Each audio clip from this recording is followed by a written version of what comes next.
The federal government just cut the water supply for 40 million Americans. In an emergency action this spring, the Bureau of Reclamation choked the flow from the country's second-largest reservoir to a trickle. The data is catastrophic.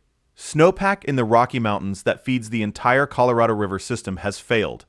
Runoff into Lake Powell is forecasted to be just 23% of normal. An engineering breaking point at Glen Canyon Dam is now just months, possibly weeks away. The decision was not a choice. It was a desperate move to stave off the moment the dam goes dark. These are the facts of a system in freefall. They are not projections. They are happening now. The complexity of this crisis is staggering, and much of the reporting misses the most critical details. If you believe this information is essential, tell us in the comments where you are watching from. It helps more people find this report. And it has become clear that while a huge number of people are watching these reports, very few remember to subscribe. If this is the kind of detailed analysis you need, take 1 second and hit the subscribe button now. It is genuinely the only way we can continue to bring you this level of reporting.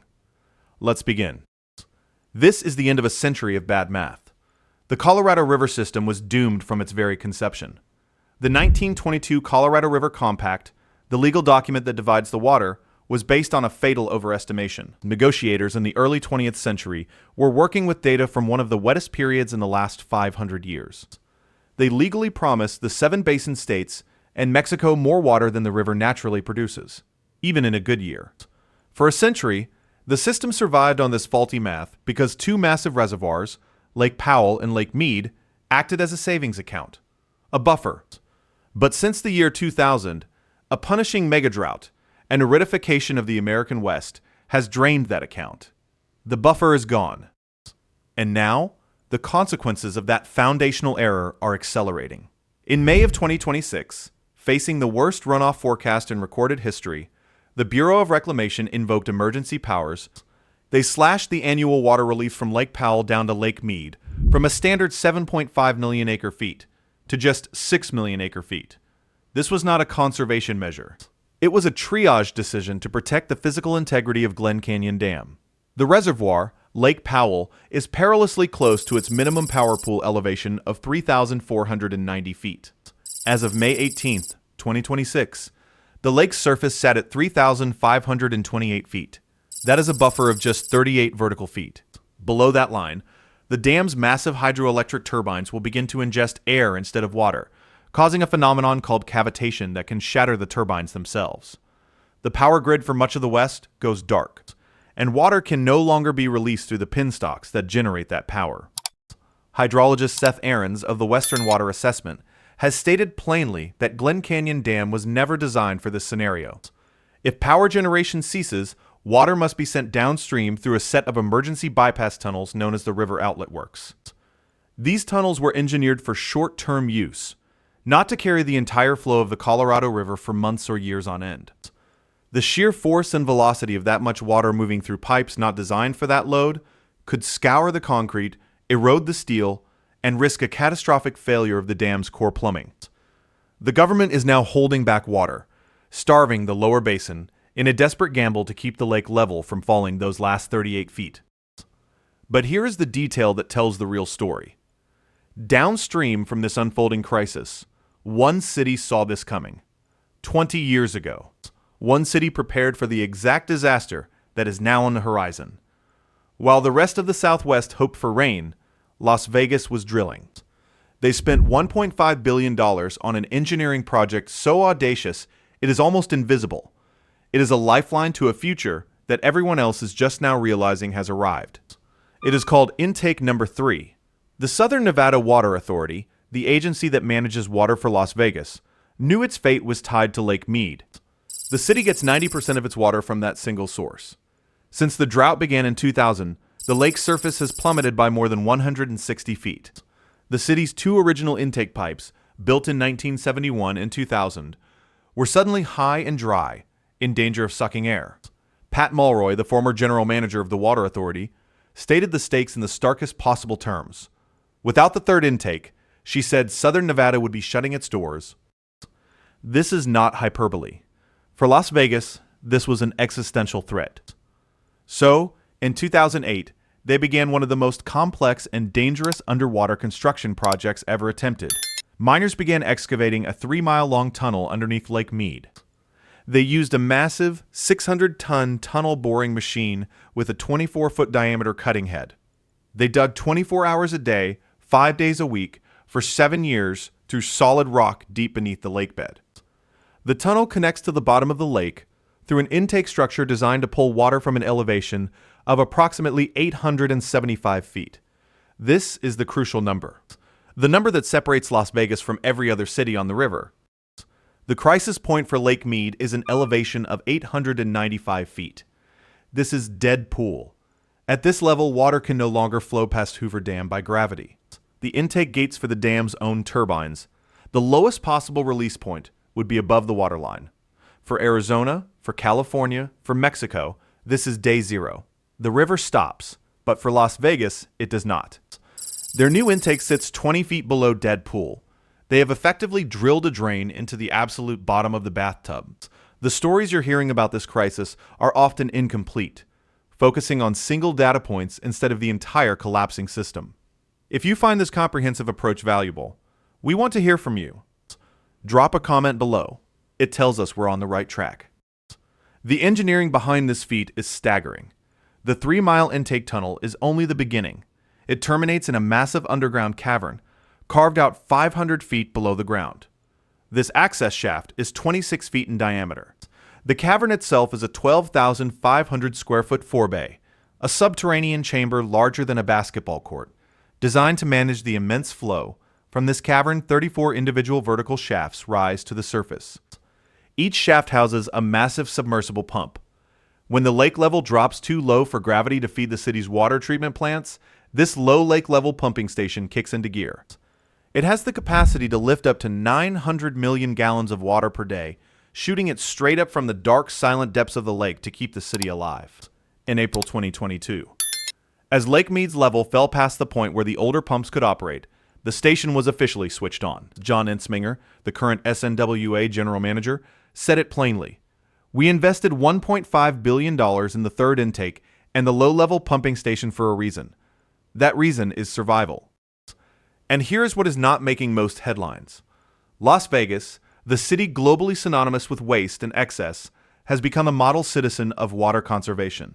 The glittering fountains of the Bellagio, the Venetian canals, the massive resort pools, they are a rounding error in the water budget. Because of a closed-loop system, roughly 99% of all water used indoors in southern Nevada, from every hotel room, every sink, every shower, is captured, treated to exacting standards, and returned directly to Lake Mead. For every gallon a tourist uses in a hotel, it flows back to the reservoir. That water is then available to be drawn again, the city's true consumptive use. The water that is permanently lost comes almost entirely from outdoor irrigation and evaporation. And Nevada is attacking that frontier with a ferocity unmatched anywhere in the basin. In 2027, a state law goes into full effect banning the irrigation of all non-functional grass. This means the decorative turf strips and medians, outside office parks, and in housing developments. That law alone is projected to save billions of gallons a year. The Water Authority is paying residents and businesses to tear out their lawns. They are imposing punitive surcharges on golf courses that exceed their water budget, charging them 9 times the standard rate. The city is even targeting evaporative cooling systems, the industrial swamp coolers that provide air conditioning for large buildings by evaporating water. Those systems alone account for nearly 10% of Southern Nevada's entire Colorado River allocation. SNWA is now offering rebates to get businesses to switch to more efficient air-cooled systems. The results of this militant conservation are undeniable. Despite a rapidly growing population, Nevada's total consumptive use of Colorado River water in 2024 was only 212,400 acre-feet. That is significantly below its already small drought-reduced federal allocation. Las Vegas is using less water today than it did decades ago, with hundreds of thousands more residents. If you find this level of detail helpful, do us one small favor. Hit the like button, and if you have family or friends in the West, share this report with them. This information affects millions of people who are not being told the full story. And if you have made it this far, you're clearly invested. We're a small team, and the simple act of subscribing is what keeps these deep dives possible. So if you haven't yet, please take 1 second to do it. It truly makes all the difference. The stark reality is that while Las Vegas has prepared, its neighbors have not. The structure of the law of the river, the collection of compacts and court rulings governing the Colorado, has historically protected California, the state with the most senior water rights. Now that legal framework is colliding with physical reality. The May 1st, 2026 joint proposal from the lower basin states, California, Arizona, and Nevada, is an admission of this collision.